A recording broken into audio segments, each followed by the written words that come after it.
Sue Johnson here, and I am a retired counselor, a senior, a wife, a mom, although all the kids have been launched, and I'm doing these notes on grieving. I'm sharing some of the counseling aspects of grieving. And in this video, it's basically things that you can do to mend a broken heart. Grieving is not just about losing a pet or a family member, a friend. It's any life event where we experience loss. So I'm going to share some general notes regarding grieving and how to mend a broken heart. Sometimes we have to focus on what we still have. And that's a basic exercise that we go through. We discipline our mind and we gear the direction towards what we still have. And when you sometimes write the list, instead of just mentally going through it, but you actually write something down, it's a way of reminding you that you actually still have a lot of goodness in your life. So it's a way of going through the gratitudes, the things that you are happy about. And that can help change some of the chemistry in your system. Because when you're grieving, there's actually a tension that's occurring with your muscles. Your chest muscles, your heart, your digestive system.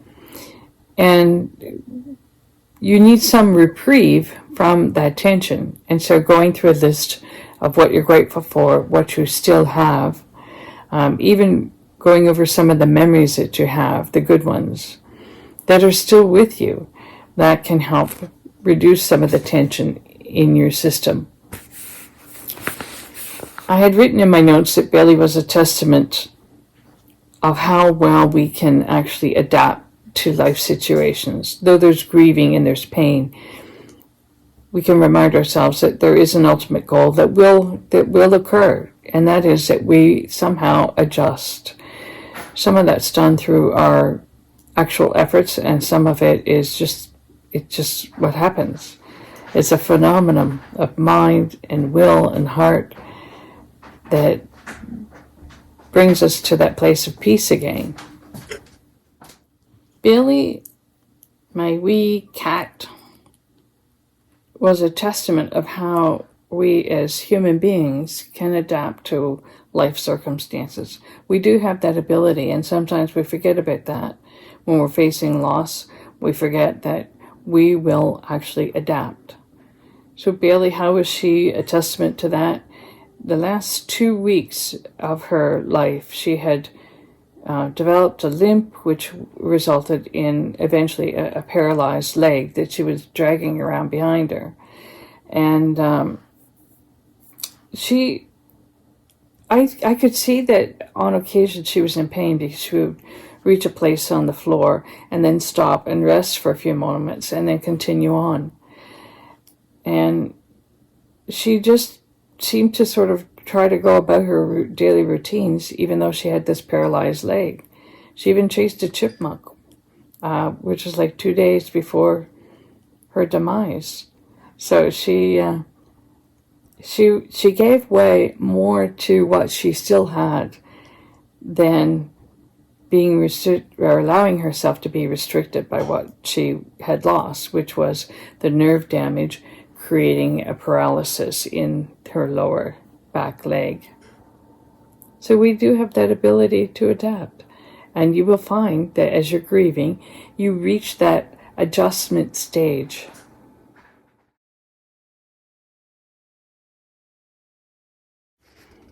Grieving can be difficult because we've been so ingrained into the life patterns of our pet or whatever it is that we have lost.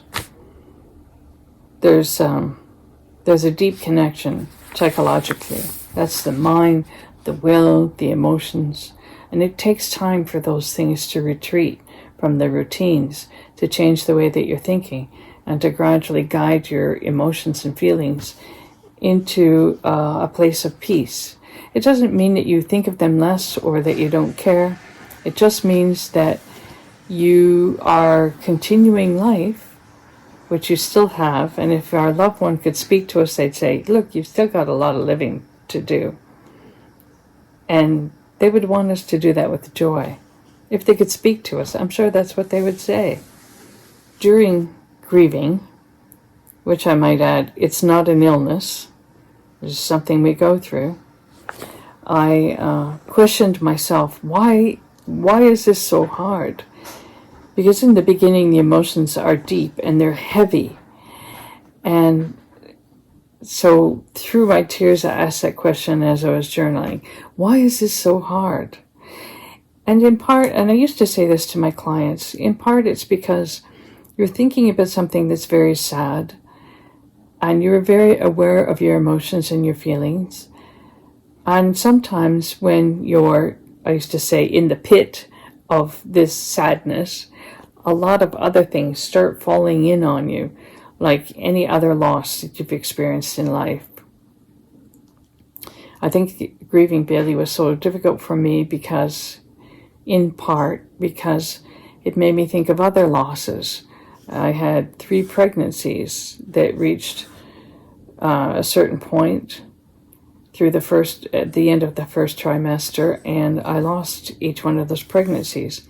With my 4th pregnancy, my body threatened to lose that child, and it was in the hospital for a while with bleeding, and then that baby stayed, and I got that baby girl.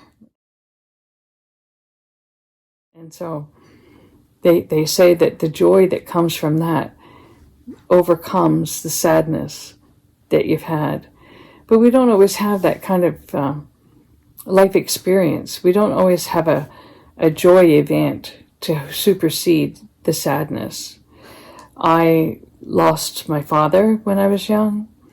I lost a good marriage, a first one, but I have a good second marriage. So again, that joy supersedes the loss of that bad marriage.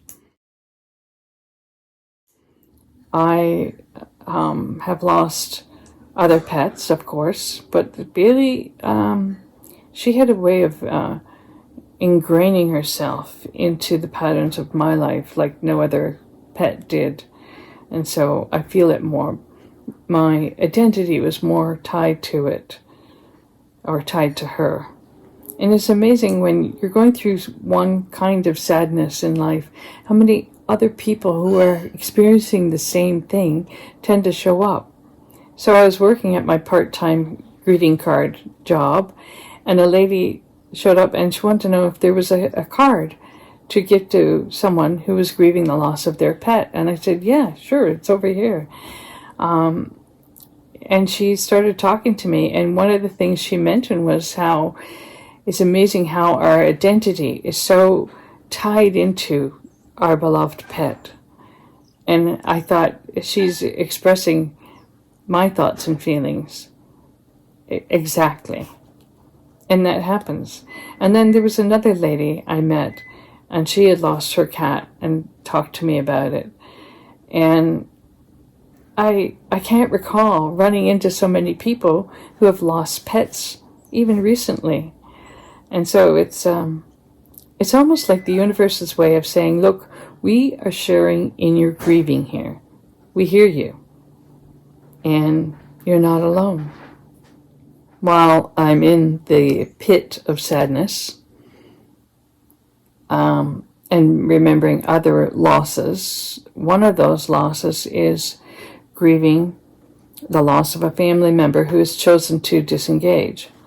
So I'm the middle child of 3, older brother, younger sister, and my older brother, through disagreement with my younger sister, decided to not have anything to do with me either. I don't know, it's like he rejected the girls in his family, or just maybe rejected his family. So he's disengaged, and that was a loss that I have grieved. I have my youngest daughter. I did manage to give birth to 2 girls, and my youngest daughter suffers with anxiety, and she goes through angry periods, and she's decided to disengage. And this is the third time that she has done that. She comes back, and this time I don't even know if she's going to come back. But it's really sad, and I remember the first time she disengaged from the family, and I was counseling clients, and I actually got clients. It's funny how the universe does this.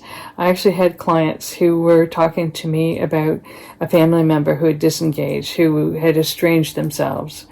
And I looked up the statistics regarding that. And, there are various reports, but on average, about 70% of families have someone who's decided to disengage from the family.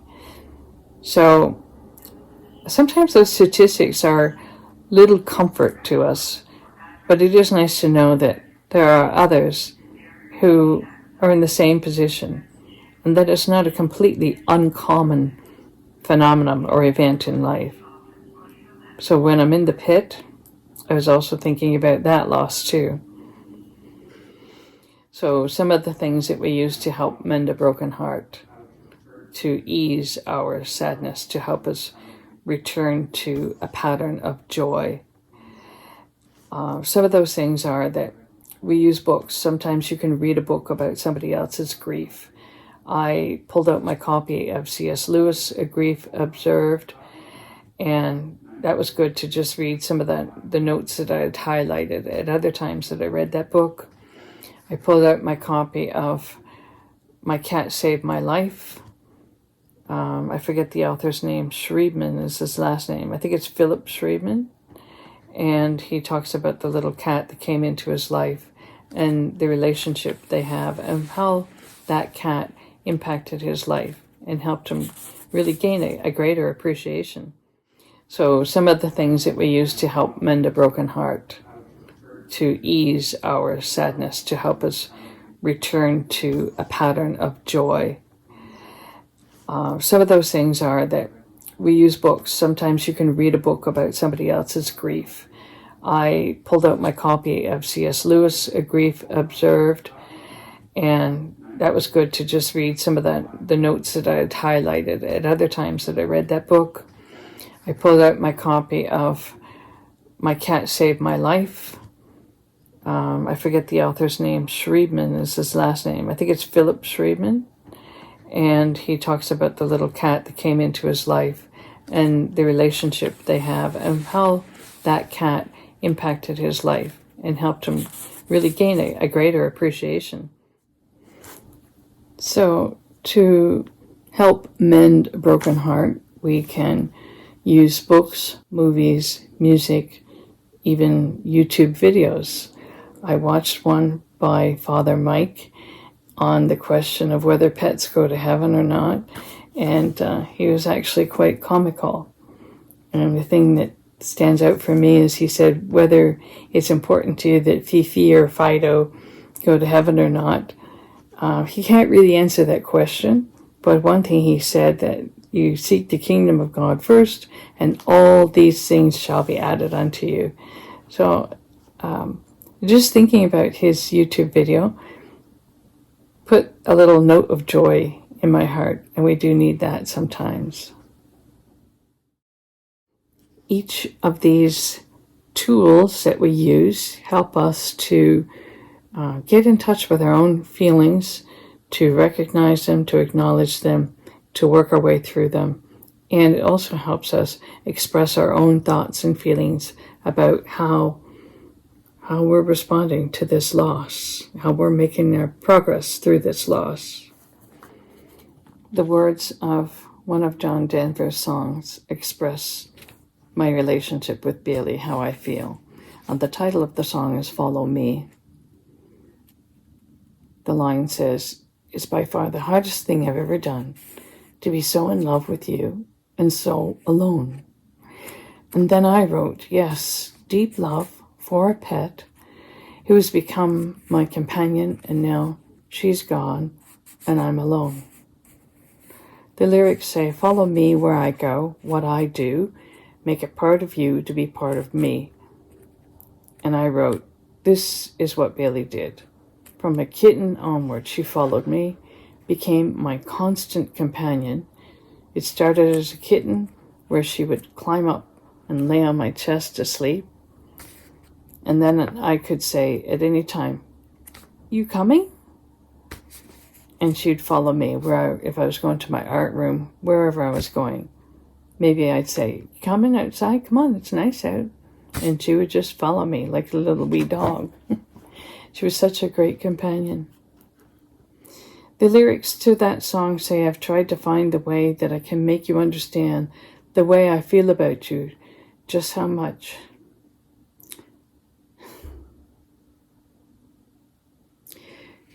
Just how much I need you to be there where I can talk to you. And I wrote, yes, I talk to Bailey, even now with her body in the ground, out in the garden. I talk to her. I still look at where she lies in the garden and say, okay, I'm going to bed now, Bailey. Good night. We shared a fine life together. There is a Hebrew proverb that says, say not that they are gone, but rather give thanks that they were yours. Personalizing this, I could say, Bailey is gone, yes, and I feel the pain, the loss, but I'm grateful that she was mine, grateful for the life that we shared. Additional ancient wisdom writings were shared with me by my husband one morning. He shared a psalm, Psalm 143. I'm going to write here in my journal the verses that stand out. In Psalm 143 it says, Lord, hear my prayer, listen to my cry. And then I wrote, it's good to read something, to hear something, and then write your own thoughts, your reflection thoughts. So I wrote, of course, he has heard me. He has heard me. All my crying. I have not prayed as much as crying. Soon, I hope, strength takes over. And it does. Verse 4 says, my spirit grows faint within me. My heart within me is dismayed. I remember the days of long ago. And those words, actually, they really do express how you're feeling. So I wrote, of course I remember the days past. I searched my external hard drive where I have stored all kinds of files and pictures. I searched for pictures from Bailey's beginning days, 2010, till now.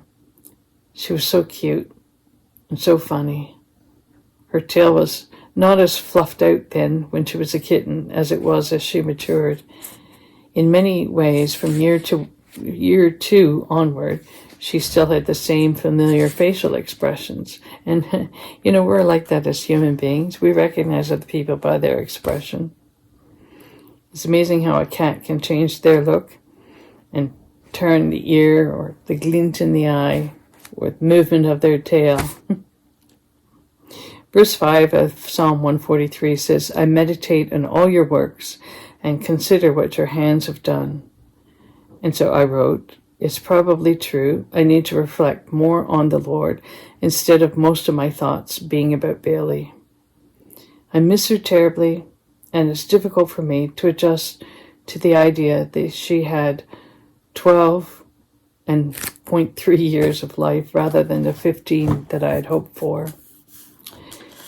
I was at a market on the weekend where I was selling my soaps and my wood signs, and I met a lady, and she bought a cat soap, and I asked if she had a cat, and she said yes. How old? And she said he's 18, and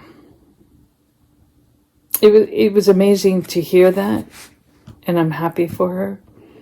And then at the same time, there's just that little twinge where I just thought, why couldn't I have had 18?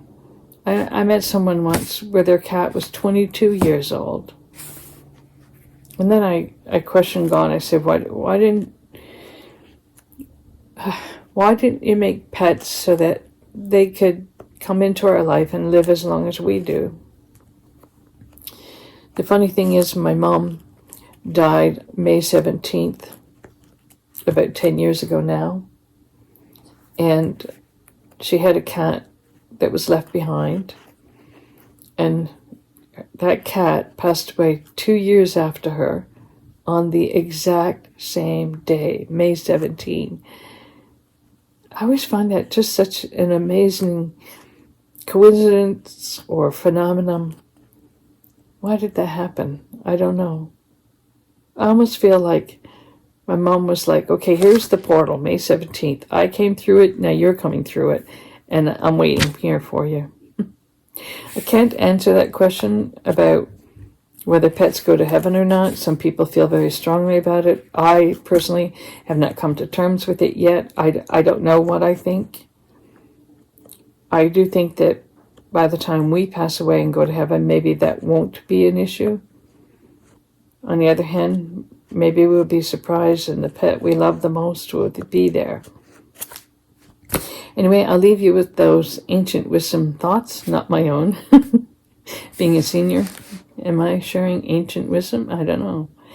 Anyways, I wish you all the best in whatever it is you may be grieving, any kind of loss.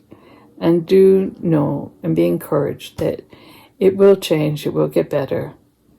I think I'm on day 50 now, and it is getting better. I have moments, but I'm engaging more in the joys and the creativity of life, and appreciating that in a new way. So bye for now.